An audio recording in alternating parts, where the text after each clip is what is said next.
Alors, l'Axeron est un jeu vidéo 2D mélangeant la manière d'un Flappy Bird et d'un runner classique. Dans ce jeu, deux parties sont présentes, à la fois sous l'eau et sur terre.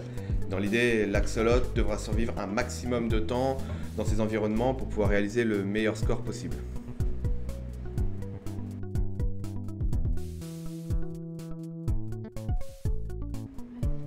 L'objectif premier était de réaliser un jeu mobile avec la mascotte de Sphère, donc qui est un axolot, et de pouvoir jouer avec l'idée qu'elle doit s'adapter à son environnement.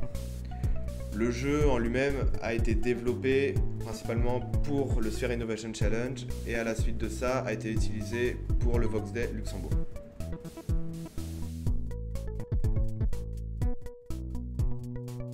Dans le cadre du Vox Day, comme on avait un délai assez court et pas non plus une scalabilité infinie, on a choisi de partir sur une technologie qu'on savait facile à utiliser.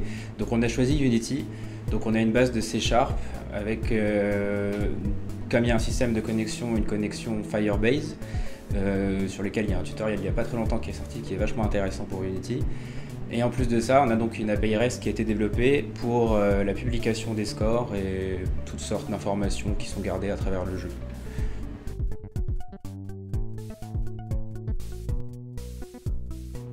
Donc, comme l'a dit Romain, l'application a été utilisée lors du Vox Day Luxembourg.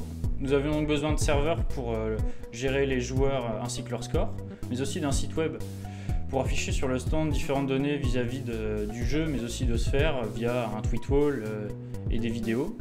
Et enfin, nous avions aussi besoin d'un site web pour permettre aux administrateurs de gérer les données du jeu. Pour le front, nous avons utilisé React, qui nous a permis de monter un site rapidement, ainsi que Go, avec lequel nous avons fait de l'architecture microservices et utilisé un middleware. Pour la partie serveur, nous avons stocké l'application sur Azure et nous avons utilisé un gestionnaire de conteneurs Kubernetes.